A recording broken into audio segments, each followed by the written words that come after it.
say I'm really excited to be doing this right now, to be doing the Blizzoo. I know some of you have attended other ones, but this year is pivotal.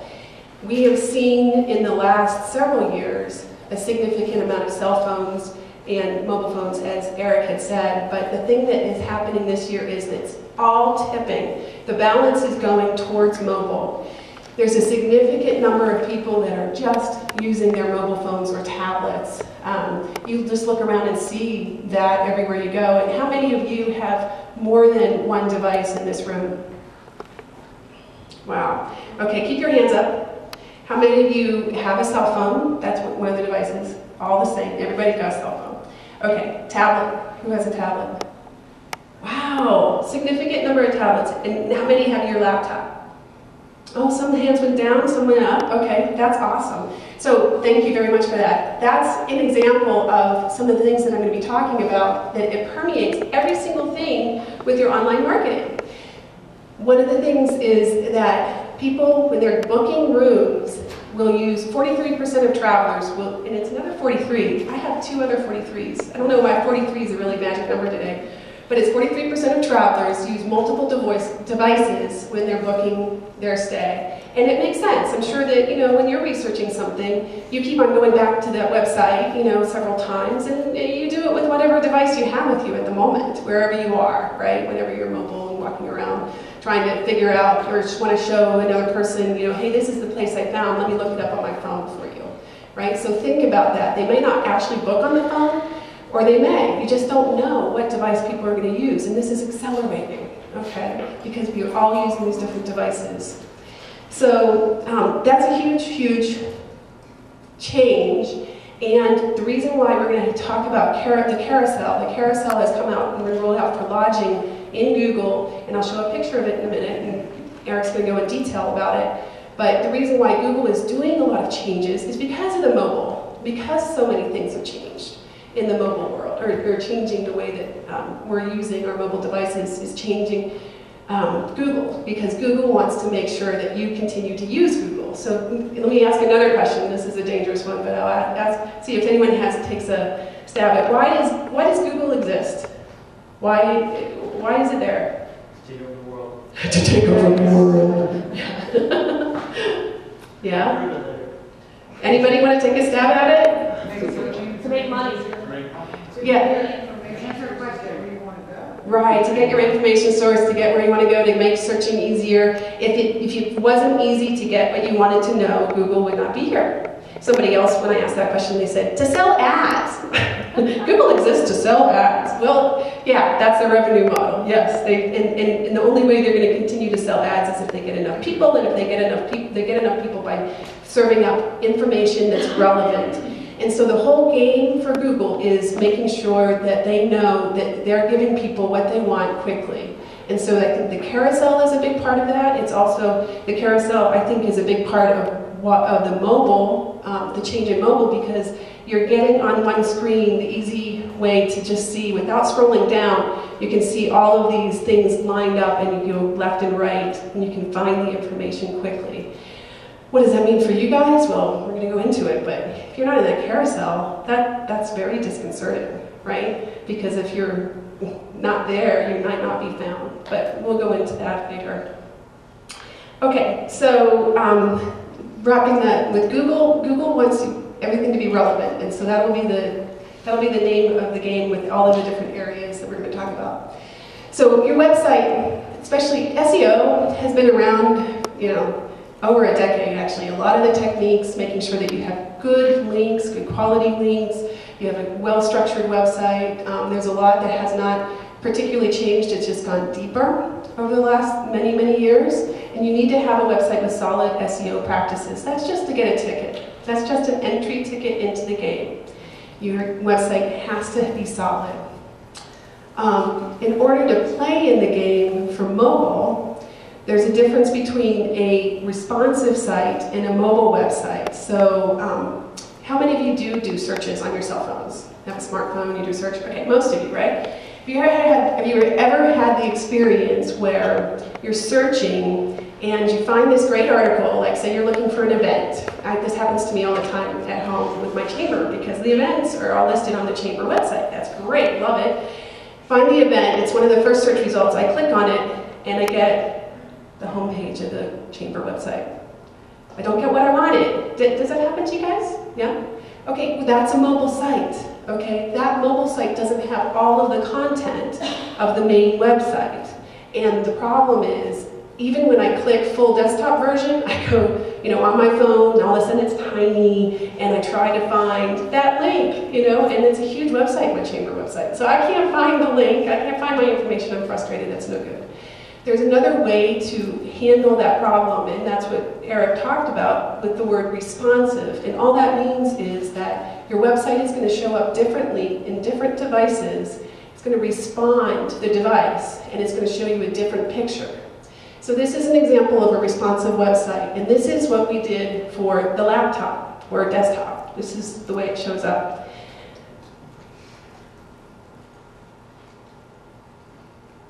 Okay. Can you tell me, anyone raise your hand if you can see the difference between the left side and the right side? Okay, tell me. Sorry, I can't see your name. Jim. Jim. And it looks like the right side is formatted for the tablet, so some of the elements are different as far as the availability search. Okay, availability search, right there. Right, oops, I'm gonna go back, okay. Let's see if I can do this. How do I do a little laser pointer? Oh, I guess I can't do it on that. Okay, yeah, availability search right there. And why do you think that is? Because it's first screen. It's going to be for the tablet, and this is an iPad that I took a picture on. It's easier to see, thank you. It's easier to see and use the most important feature of this site. That's why we moved it there. If it was on the picture, it might get just a little bit too squeezed and not really, in fact, it probably would fall down over and overlap on the picture. And we want people to make sure that they do check availability. Hey, we got stuff for, we got that offer right there on the front page and make it very visible. So that's one example. And that's the primary example. It's moved elements. And then and these are called breakpoints, but basically there's a breakpoint that is here for the laptop, there's a breakpoint for the tablet, and then this is how the same website shows up on a mobile phone. And it looks like a mobile website, but all of the content is there, okay? And that's huge for usability. And as people get more and more attached or doing more and more searches on their phone, they're going to expect this, and they're going to bounce. They're not going to stick around if it's not easy to use. It's very frustrating. The other thing is, from an SEO perspective, you've SEO'd your main website. All of those SEO elements are going to be just as much in place for people searching on mobile phones. Okay? But if you have a mobile website and not a responsive website, that mobile website will not have all of the elements that are going to be able to, for you to be found from an SEO perspective with certain keywords and all of the content and everything that you've optimized, because it's a much smaller site, there's less content that's there. Does that make sense? Yeah? Okay. I have to move along. I know I'm going to go over, so I don't know how I'm going to go that way. Okay, so I've got 5 different things. That was the foundation, your website, okay? And I hope that made that much clearer. Got 5 major things you need to look at before 2014, and Jackie's going to be speaking next about pay-per-click. But in July, Google changed to enhanced campaigns, and they made it easier for you to target mobile. It's different now. If you haven't touched your AdWords account, if your marketing person hasn't, make sure you do, okay? Everything changed. They actually forced you to change. They rolled you into this new type of campaign. What was working in the old campaign may or may not work in under the new campaigns. You have to take a look and address your AdWords. By the way, AdWords is pretty important. Buy your brand name for the mobile phone. It's a small piece of real estate when people are searching on their phones.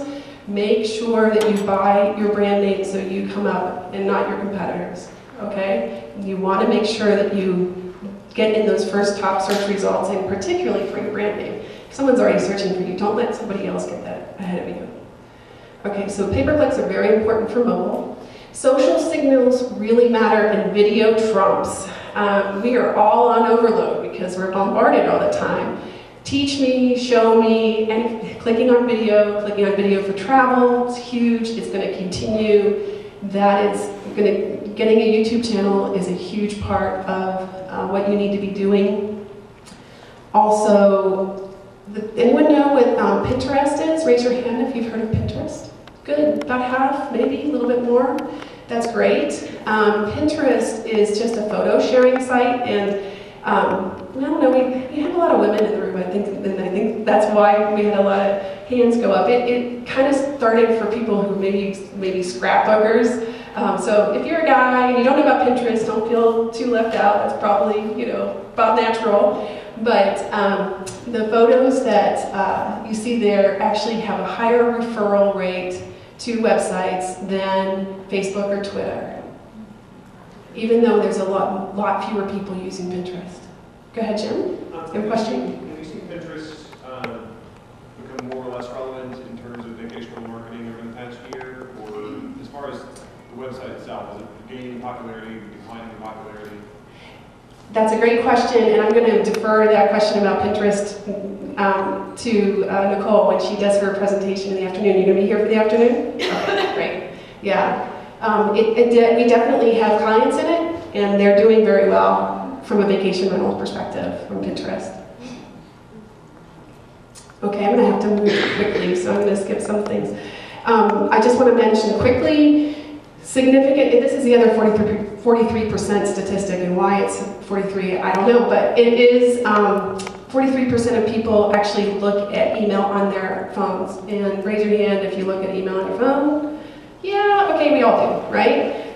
Make sure you look at your email marketing in a phone. And we're not going to have a segment on that, but you do need to, just as a basic thing, make sure that it looks good in a phone. Because most people are reading it, it's going to increase in popularity. This is quickly the Google Carousel. And how many of you have heard of Google Plus? Yeah, okay. A significant number, but not everybody. Google Plus is huge. Google Local has been around, or Google Places has been around for a long time, and it's with Google Maps, and you want to make sure that your business is showing up on Google Maps. Google Plus is sort of the social area of Google, and when you have a Google Plus page, that can do as well as your website, which is huge. Facebook can't do that. And I mean, I'm sure there are a lot of Facebookers in here, for sure. But Google Plus gets more prominence because it's Google. So you want to make sure that you set up your Google Plus page. And the other thing, when you get Google Places and Google Plus, and when you optimize the listing, get reviews, get photos, you get this nice listing. I mean, I did search, well, in this case, the name of the company is the same as the location, but Catalina Vacation Rentals, and for Catalina Island, and they get all of this real estate on the right side of the page, which is awesome. That's what you get with the Google Places and with an enhanced Google Plus listing. And the other change that happened in June is this carousel, and this is what the carousel looks like. And now raise your hand if you've seen this before when you've done searches.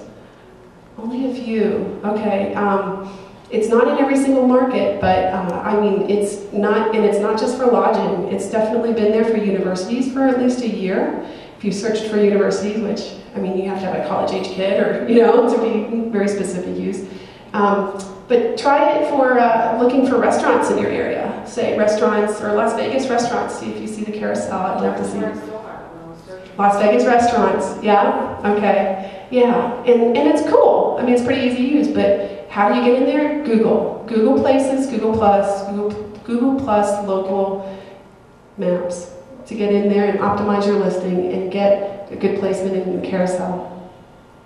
So I put that as number 2 because it's huge. And if you're not doing it, and a lot of people aren't, you need to do it because it's going to get you a lot of, it can significantly increase your traffic to your website. Number one is you need rich, consistent, quality content. And this is what I talk about with the integrated marketing piece, because all those pieces that I just talked about are totally different areas of online marketing. But what you say in all of those areas, what you say at Google+, what you do on your website, what you do on your blog, what you do with pay-per-click, what you do with social media, what you do with your email marketing, it needs to be really good quality content. And it's not rocket science.